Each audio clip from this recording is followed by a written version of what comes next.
Hey, I'm recording here. Thanks.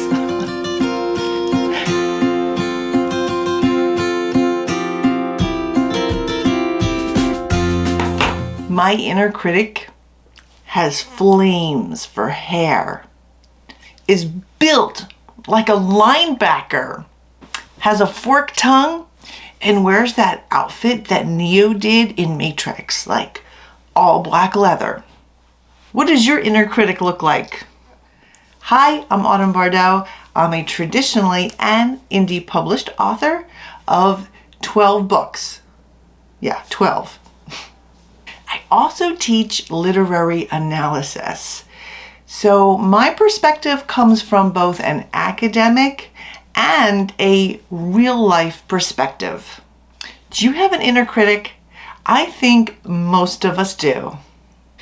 But I think that inner critic can be, well, they're kind of like the Goldilocks and the Three Bears story, right? And the porridge. So the inner critic can be porridge. One critic is too hot. That would be the too delusional Pollyanna. Everything is wonderful. Or your inner critic can be too cold. That soul-stealing ogre. What writers need to find is an inner critic that is just right. Scroll through Facebook or Instagram or Twitter, and you will find that people will reveal their inner critic pretty quickly. Don't get me wrong, we need an inner critic. But how much should you listen to him, her, or they? I've got some questions you can ask yourself for determining who your inner critic is. Are you ready? Here we go. Answer truthfully. Do you think that your writing cannot be improved? That it is brilliant? It's amazing. If your method of writing is just, nobody understands it, but that's okay because you know in your heart that it is truly brilliant. If that's what your inner critic says or thinks or feels, you might have the Pollyanna inner critic.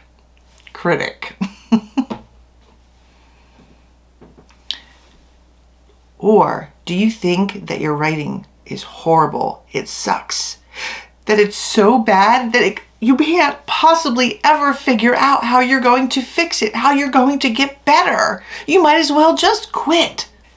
Or that every writing problem or struggle or snafu that you write into is the end of the world. You want to go into your writer's cave and die, or at least never come back. What will you do? You have a case of the soul-stealing ogre critic. Or do you think that your writing is pretty good and you could probably improve it somehow, some way? Maybe there's a chapter that could definitely be tweaked. Or gee, I wish I had written it this way instead. If that's what you think, then your critic is probably just right. If you think that sometimes your writing sucks, but sometimes there's a sliver of pretty darn good, then you have the just right critic. I think that's the best kind of inner critic. But here's the thing, even the just right critic is really driven by emotion. It's up to you to think logically and realistically about that inner critic in your head. And how much are you going to listen to them? You need to have a talk with your inner critic. If you're in a public place, like a coffee shop, don't do it out loud. Otherwise, I think sometimes if nobody's around, have that talk out loud. I think it just makes it more alive. And maybe you'll hear it better. Let's take a look at the Pollyanna critic first. Pollyanna critic, which not really a critic, but I know a lot of people who have the Pollyanna critic inside their head. Do you not listen to writing advice from people who know because your Pollyanna critic says, hey, I don't need it. And it certainly, none of what I heard applies to my book. Does your Pollyanna critic not understand when people are being nice but fake? Being nice to you, not wanting to crush your dreams instead of telling you the truth? Here's a few things that the Pollyanna critic doesn't understand. When somebody says, that is a great concept, the Pollyanna critic hears, yes, that's fabulous. I executed it with perfection.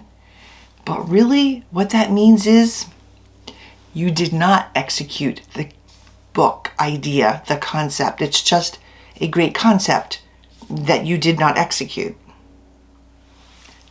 However, that's not what the Pollyanna hears. Here's another thing that the Pollyanna critic does not hear from friends. This book needs some revision.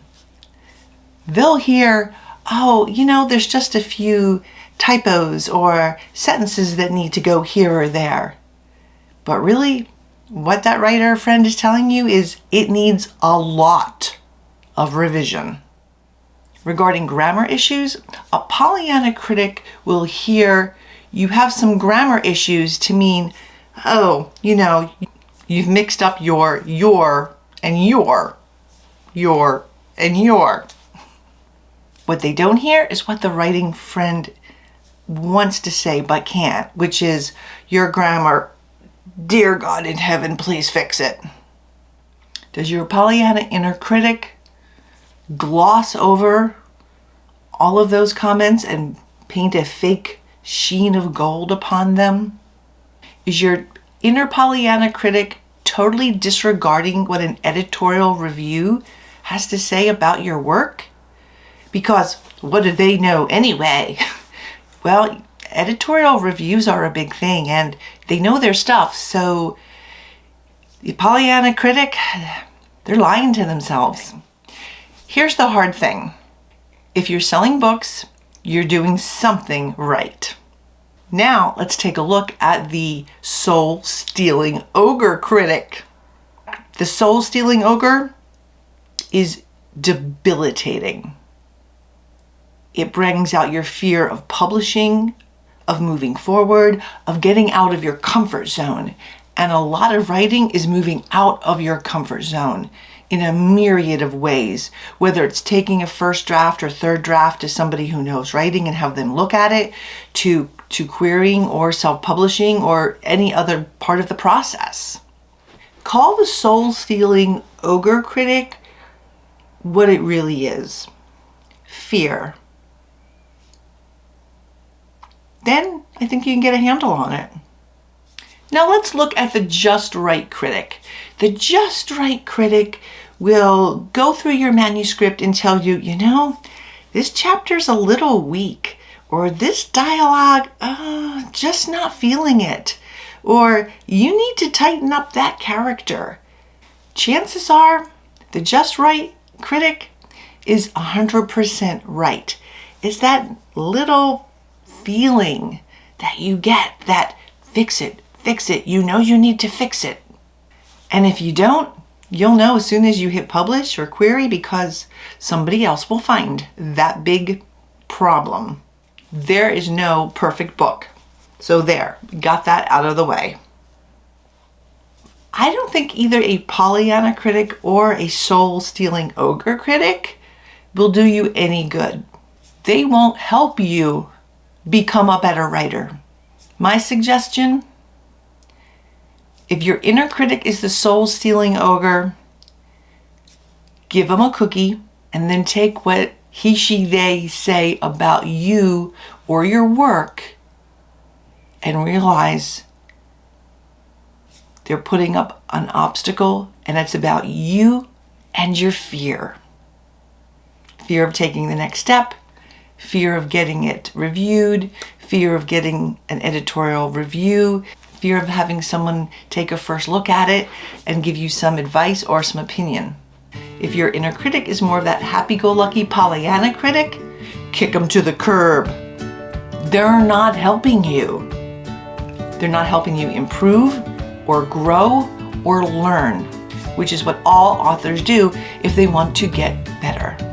The Pollyanna critic, much as everybody likes, positive reinforcement, is keeping you down, preventing you with false claims from taking the next step forward, from glossing over your weaknesses and preventing you from learning, to overcoming a weakness that you have, whatever that weakness may be, and doing the hard work that you need to do to become, a better writer. Next time the just right critic comes to your metaphorical door, invite them in, sit them on the comfy couch, pour your favorite beverage, and really listen to what they have to say. And then do the hard thing that the just right critic needs you to do.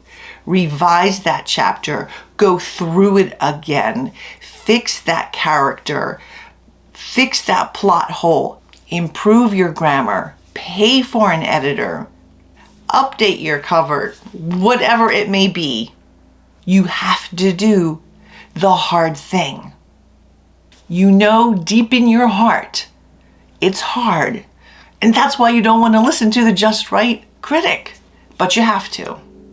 The just right critic always wants you to do the hard thing.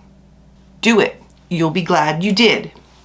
So, if you noticed, the soul-stealing ogre doesn't want you to do the hard thing out of fear. The Pollyanna pretends everything is beautiful. The just right critic needs you to do the hard thing. And as any successful author will tell you, you have to do the hard thing, and it's the hard thing that pays off. So, who is your inner critic? Drop me a line, let me know, or do you have a bit of all of them depending on what it is? I would love to know. Or you could just tell me if you have that soul-stealing critic or even the just right critic. What do they wear? What do they look like? And if it's the just right critic, are you listening? Or do you need to listen more? I think writers have voices in their head. Usually a whole lot of voices in their head. Tell me which voice is the loudest in your head. I would love to know. Next week, I'll be continuing my writing journal or writing log. It'll be writing log number 3 next week, and we'll see how far I've gotten with this new book I'm just starting. And as always, writers, remember to dream, create, and embrace. Bye-bye.